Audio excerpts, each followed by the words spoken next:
Will was never framed like the others. While the rest of the group rushed toward crushes, confidence, and growing up, Will stayed behind emotionally. He was quieter, more observant, more attached to the past than the future.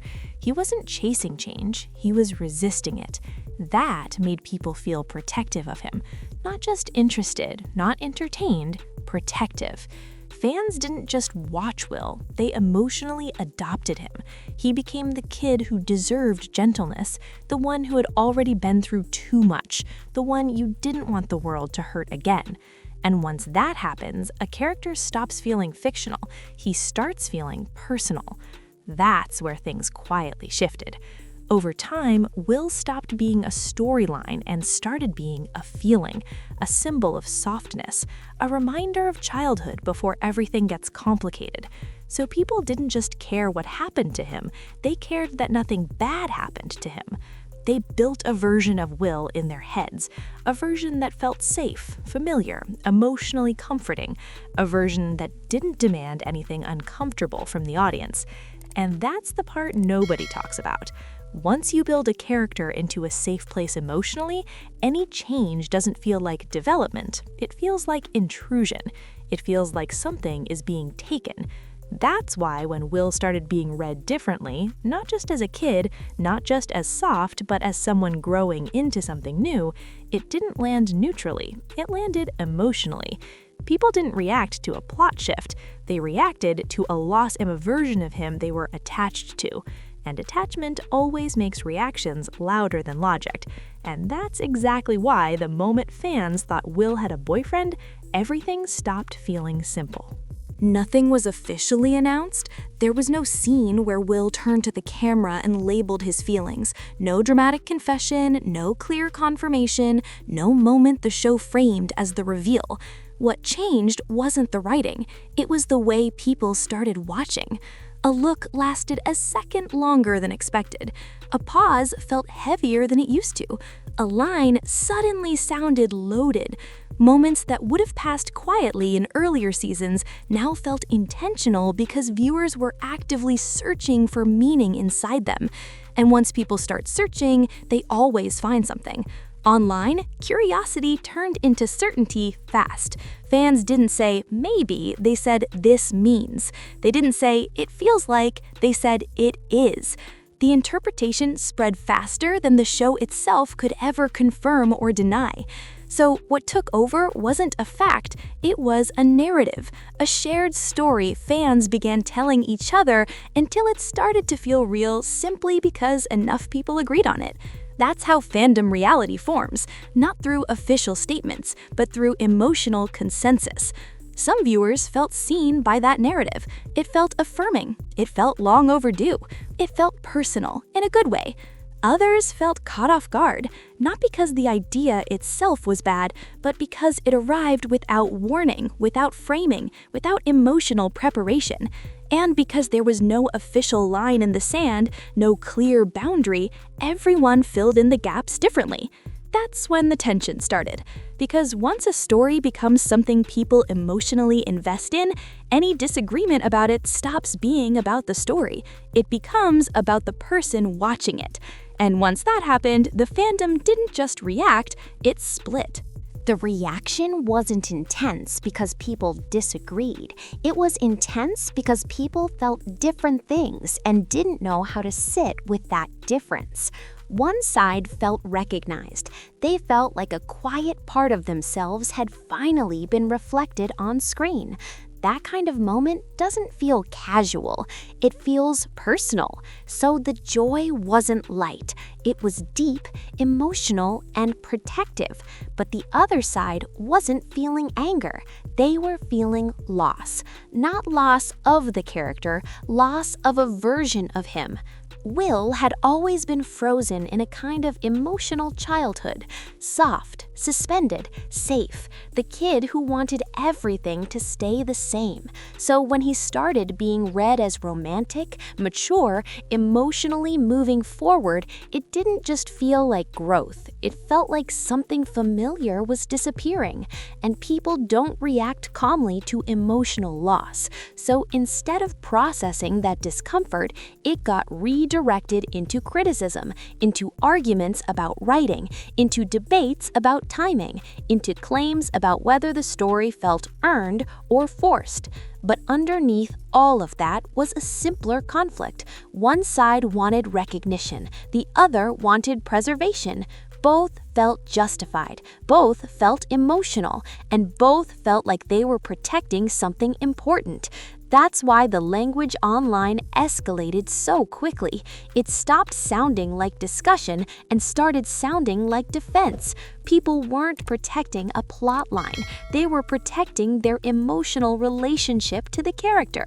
And once a character becomes a symbol, he stops being treated gently. Every scene becomes a statement. Every moment becomes a test. Every choice becomes something to fight over. And that's when the pressure stopped living online and started landing on the actor himself.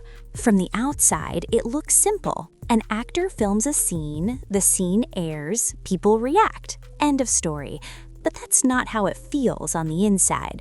Scenes like this take hours to shoot, long days of repeating the same emotional moment again and again. You have to keep the feeling alive without letting it go numb. You have to stay open while dozens of people watch you try to be honest on command. That kind of work doesn't show up on screen. It drains you quietly. And then the scene finally airs, and there's no quiet afterward, no decompression, no space to just let it exist. There are reaction videos, there are edits, there are comment sections deciding whether you did it right. Praise and criticism arrive at the same time, and both feel loud, both feel heavy. So when people talk about Noah breaking down, it's rarely about one comment or one moment. It's about emotional labor colliding with mass consumption. It's about doing something vulnerable and watching it immediately get flattened into discourse, into hot takes, into debates, into arguments you were never part of but somehow became responsible for. For a young actor especially, that doesn't feel abstract. It feels invasive, because the thing you gave the most care to becomes something everyone else feels entitled to own, shape, and judge. And then real life added a layer nobody could control. When Noah Schnapp publicly came out, the meaning of Will's story shifted overnight. Even though nothing in the show itself had changed, the way people saw it did. Suddenly, viewers weren't just watching a character anymore. They were watching a character through the lens of the actor's real identity. And that blurred a boundary most audiences rely on: the emotional distance between fiction and real life. For some fans, that made everything feel deeper, braver, more honest, like art quietly reflecting life. Will's softer moments felt heavier. His silences felt more meaningful. His emotional restraint felt intentional. For others, it created a strange discomfort they couldn't quite explain. Not because anything was wrong, but because it suddenly felt more personal than it used to. The character and the actor emotionally merged in the public eye, and once that happens, nothing feels neutral anymore. Praise doesn't feel light. Criticism doesn't feel distant. Everything feels directed. So Noah wasn't just carrying Will's emotional arc. He was carrying what Will represented to millions of people: nostalgia, safety, identity, comfort, growth, change. All of it got layered onto one young person in a very public way very fast. That's when the conversation stopped being about the show at all, because on the surface, people were arguing about writing and pacing and timing, but underneath that, they were arguing about change. And that's what made this moment feel bigger than a storyline. On the surface, it looked like fans were arguing over a relationship, but that's not what was happening. Stranger Things is a comfort show for a lot of people. It represents childhood, nostalgia, and a world where things eventually get fixed. And Will, more than anyone, represents softness. The kid who didn't grow up as fast, the one who wanted time to stand still, the emotional anchor of the group. So when Will was framed as growing into something new, something romantic, something mature, it didn't feel like storytelling anymore. It felt like a loss. Some fans felt like they were losing the version of Will that made them feel safe. Others felt like the show was moving into emotional territory they weren't ready to sit with. And instead of processing that discomfort, it got redirected into criticism, into debates, into defensiveness. That's why the backlash escalated so quickly. It wasn't about good writing or bad writing, it was about two emotional needs colliding, recognition versus preservation, and both sides felt justified.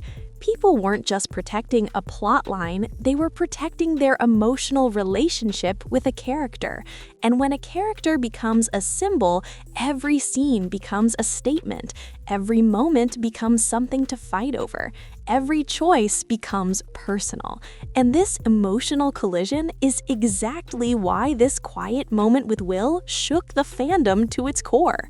Years from now, this probably won't be remembered as controversial. It will be remembered as revealing, not because of what the show did, but because of how people reacted. A quiet scene exposed how deeply attached audiences had become, how much meaning they poured into a fictional character, how strongly they felt about who he was allowed to become, and how uncomfortable it can feel when a story moves forward in a way that doesn't match the version we built in our heads. Will didn't change overnight. The show didn't suddenly rewrite him. What changed was awareness. Awareness has a way of making things feel heavier, sharper, and more confrontational than they actually are. For Noah, that meant carrying not just a character moment, but a cultural one, a collision of art, identity, nostalgia, and expectation, all landing on someone very young, very publicly, and very suddenly. And that's why this wasn't really about a boyfriend. It wasn't about a breakdown. It was about growth, about letting a character grow up when part of the audience wanted him to stay the same, about how hard it is to watch something you love change, even when that change is gentle, honest, and human. And what happens next might shock even the most devoted fans. At the end of the day, this wasn't really about a romantic reveal. It was about growth, identity, and letting go. About watching a character evolve while a part of the audience clings to the version they've loved for years. About how nostalgia, comfort, and attachment can make even gentle change feel seismic. Noah wasn't just acting, he was carrying a cultural moment. Every look, every pause, every quiet emotion on screen became part of a larger conversation about representation, maturity, and the intersection of fiction and reality. Stranger Things gave fans a mirror, reflecting not only Will's growth, but their own emotional investments. And that reflection didn't always feel easy. It didn't always feel fair, but it was real. So the shock of Will's new relationship wasn't the story itself. It was the emotional storm it stirred. It was the reminder that sometimes what we love most about a story is the version of it we carry inside ourselves. If you enjoyed this breakdown and want more stories like this, help me reach 500 subscribers by hitting subscribe right now. It seriously helps more than you think.